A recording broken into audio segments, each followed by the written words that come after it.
comes back to you. Assalamualaikum warahmatullahi wabarakatuh.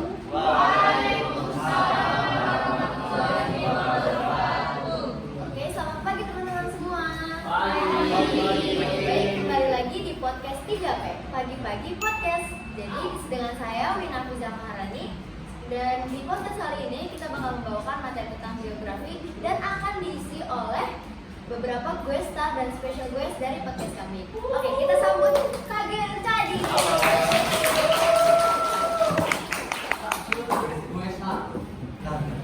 Oke, jadi sebelum kita mulai masuk ke materinya, kita tanya dulu nih kabarnya Kak Gio dan Kak Adit tuh gimana dan gimana sih perasaannya diundang di podcast 3P ini? Jujur ya Kak, jujur seneng banget ya bisa ada di podcast 3P ini. Soalnya emang kita bisa dibilang agak paham sama materi geografi. Jadi kita seneng ya mau sharing-sharing sama teman-teman semua di sini. Kalau dari Kak Adit? Senang juga bisa menyampaikan beberapa materi tentang geografi. Oke, kalian itu di materi ini nih kali ini geografinya mau dijelasin tentang materi apa sih? Materi apa ya Kak? Materi pertumbuhan wilayah. Oke, jadi kita dari Kak Adit dan Kak Gio kita bakal mendalami tentang konsep materi Teori pertumbuhan wilayah. Oke. Jadi pertanyaan pertama dari saya nih, apa sih konsep pertumbuhan wilayah itu? Ya, konsep pertumbuhan wilayah itu adalah kawasan yang memiliki pertumbuhan yang sangat besar karena kepesatan itu sehingga dijadikan pusat pertumbuhan yang bisa mempengaruhi wilayah di sekitar. Oke, jadi dari awal mulai nih kita nih kayak sudah melihat ya kalau Kak Adit sama Kak Gio nih sangat bersungguh-sungguh untuk menjelaskan tentang konsep pertumbuhan wilayah dan pengertiannya juga sangat jelas dari Kak Adit. Dari pengertian ini mungkin kita ada beberapa faktor ya yang mempengaruhi konsep pertumbuhan wilayah. Ada apa saja sih Kak faktor dari pertumbuhan wilayah? Oke baik, kira-kira teman-teman tahu nggak faktor-faktor yang mempengaruhi pertumbuhan wilayah? Oke, berarti saya kasih tahu ya. Oke teman-teman, jadi ada 4 faktor yang mempengaruhi pertumbuhan wilayah. Yang pertama itu ada faktor sumber daya alam. Nah, sumber daya alam itu adalah salah satu faktor yang mempengaruhi pertumbuhan wilayah. Nah, yang kedua ada faktor sumber daya manusia. Sumber daya manusia itu memang sangat berperan penting dalam faktor pertumbuhan itu sendiri. Karena kalau misalkan sumber daya manusia antara wilayah satu dan wilayah lainnya itu berbeda, misalkan yang di satu sumber daya manusianya masih kurang maksimal. Nah, berarti sedangkan di wilayah lainnya itu sumber daya manusianya sudah dibilang sudah tinggi lah, sudah keren gitu Kak. Jadi makanya pertumbuhan di wilayah satu dan wilayah dua itu pasti berbeda. Nah, terus yang ketiga ada faktor fisiografis. Nah, faktor fisiografis itu ya faktor dari penampakan tempat itu sendiri. Misalkan wilayah yang satu itu di pantai dan wilayah satu di pegunungan, maka itu akan terjadi pertumbuhan yang berbeda di antara dua wilayah tersebut nih. Terus yang keempat ada faktor teknologi. Tentu saja kalau misalkan antara wilayah satu dan wilayah dua itu teknologinya berbeda, maka akan ada perbedaan di pertumbuhan wilayah tersebut. Jadi ada 4 faktor ya teman-teman. Faktor sumber daya alam, sumber daya manusia, sama faktor fisiografis dan faktor teknologi. Oke, jadi dari faktor-faktor ini pasti ada pengertian yang lebih mendalam gitu ya Kak ya? Ada. Yang tadi sudah disebutkan. Lebih ke teori Iya. sih Kak yang mendukung dari faktor-faktor tersebut. Jadi dari faktor-faktor ini ada masing-masing teorinya. Ada apa aja sih teori-teorinya? Nah, ada 2 teori nih teman-teman yang mendukung dari faktor-faktor yang sudah saya sebutkan tadi. Tahu nggak kira-kira teorinya apa aja? Yang pertama itu ada teori tempat sentral. Teori tempat sentral ini dikemukakan oleh Walter Christaller pada tahun 1933. Nah, jadi di isi teori sentral ini ada 2. Yang pertama jangkauan dan yang kedua ada ambang. Oke, baik. Jadi kita sudah dengar ya dari Kak Adit. Jadi teori itu ada 2, yaitu jangkauan atau range atau ambang itu yang disebut threshold.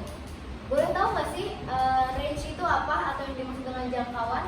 Oke, boleh. Nanti saya jelasin ya Kak. Oke, jadi teman-teman, pertama tuh ada range. Range itu tuh bisa disebut dengan jarak. Jarak itu adalah jarak yang perlu ditempuh oleh manusia untuk mendapatkan barang kebutuhannya di satu waktu tertentu. Jadi memang kalau misalkan teman-teman pengen sesuatu, pasti ada jarak yang harus ditempuh.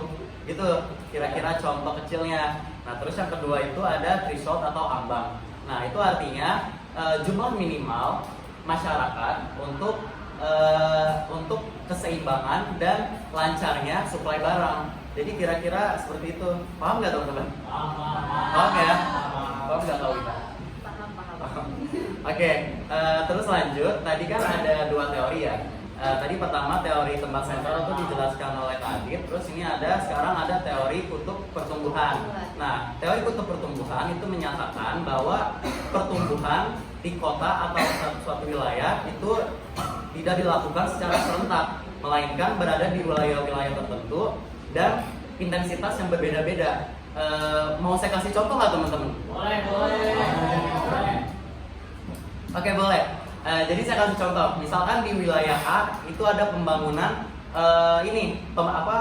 penambahan lampu jalan. Nah, terus di wilayah B itu ada pembangunan perbaikan jalan. Nah, kan kedua wilayah itu memiliki kedua pembangunan yang berbeda ya.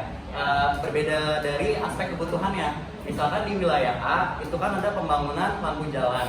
Mungkin karena jalan mereka sudah bagus, tetapi lampu mereka masih minim, ya masih minim penerangan. Makanya dilakukanlah pembangunan lampu jalan. Nah, terus yang kedua itu ada pembangunan jalan di wilayah B. Kenapa mereka melakukan pembangunan jalan? Mungkin karena emang jalan di wilayah mereka masih rusak, terus masih kurang bagus, makanya dibutuhkan pembangunan jalan. Nah, jadi memang konsep dari teori kutub pertumbuhan itu antara wilayah 1 dan wilayah 2 itu tidak sama dan tidak serentak dan memiliki intensitasnya masing-masing.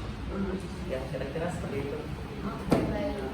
Kalian sudah dengar banyak sekali penjelasan dari Kak Gia dan Kak Adit. Kan penasaran nggak sih ciri-cirinya apa aja dari teori ini? Coba kita tanyakan ke Kak Adit, apa itu ciri-cirinya dari teori yang sudah disebutkan? Nah, jadi ciri-cirinya kan ada banyak, tapi kita sebutin tiga aja ya. Yang pertama tuh ada hubungan internal dan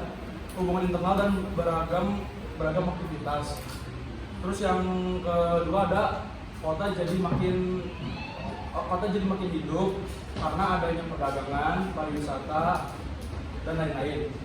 Nah, yang ketiga tuh adanya efek pengganda. Efek ini terjadi karena ada kegiatan produksi yang meningkat sehingga penawaran akan barang dan jasa semakin tinggi. Nah, jadi cuma ada tiga itu ya. Wow, baik. Coba kita kasih aplaus dulu untuk Kak Adit dan baik. Gimana sih kalian yang sudah mendengar materi dari Kak Gio dan Kak Adit? Paham nggak teman-teman? Paham nggak teman-teman? Oke, Paham baik. ya? Untuk acara penutup ini kita coba tanyakan apakah ada pesannya untuk teman-teman semua atau untuk podcast ini yang telah pesan atau pesan? Mungkin ya, karena memang hari ini di podcast 3P ini sangat-sangat seru ya. Maksudnya kita membahas materi tentang geografi.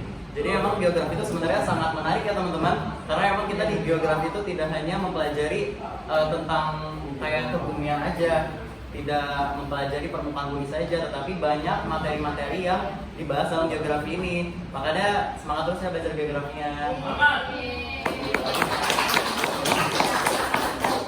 Oke, terima kasih teman-teman semua. Kembali lagi nanti di podcast 3P yang selanjutnya.